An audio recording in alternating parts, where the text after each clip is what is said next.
ভালোবাসার রঙিন চাদরে মোড়ানো মিথ্যার জাল যে কতটা ভয়ানক হতে পারে তার এক জীবন্ত করুণ দৃষ্টান্ত তৈরি হলো হবিগঞ্জের মাধবপুরে। যাকে জীবনের চেয়েও বেশি বিশ্বাস করছিলেন সেই জীবন সঙ্গীর চরম প্রতারণা সহ্য করতে না পেরে শেষ পর্যন্ত পৃথিবীর মায়া ত্যাগ করতে হলো সামান্তা আক্তার নামের এক তরুণীকে। পৌর শহরের পূর্ব মাধবপুর এলাকার একটি ভাড়া বাসা থেকে তার নিথর দেহ উদ্ধার করেছে পুলিশ। ব্রাহ্মণবাড়িয়া সরাইল উপজেলার দেউরা গ্রামের মেয়ে সামান্তা আক্তার, যিনি স্থানীয় একটি হাসপাতালে কর্মরত ছিলেন। মাধবপুরে আদৈর গ্রামে নিজের নানা বাড়িতে পরম স্নেহে বড় হওয়া এই তরুণীর সুখের স্বপ্ন নিয়ে বিয়ে করেছিলেন বিজয়নগরের সবুজ মিয়াকে। কিন্তু বিয়ের পরপরই সামান্তার চোখের সামনে থেকে সরে যায় ভালোবাসার রঙিন পর্দা।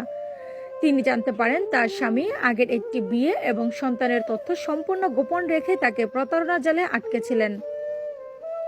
এই নির্মম সত্যটি জানার পর থেকেই তাদের দাম্পত্য জীবনে নেমে আসে তীব্র মানসিক অশান্তি ও প্রতিনিয়তের বিরোধ।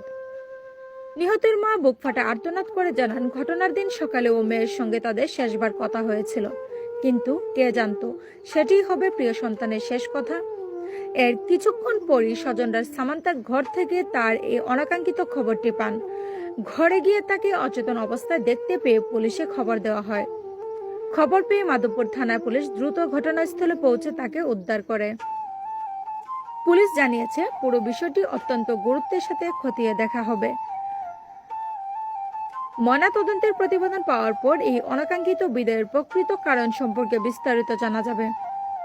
একটি সুন্দর জীবনের এমন মর্মান্তিক সমাপ্তিতে পরিবার ও সহকর্মীদের মাঝে এখন শুধুই স্তব্ধতা আর অশ্রুভেজা হাহাকার।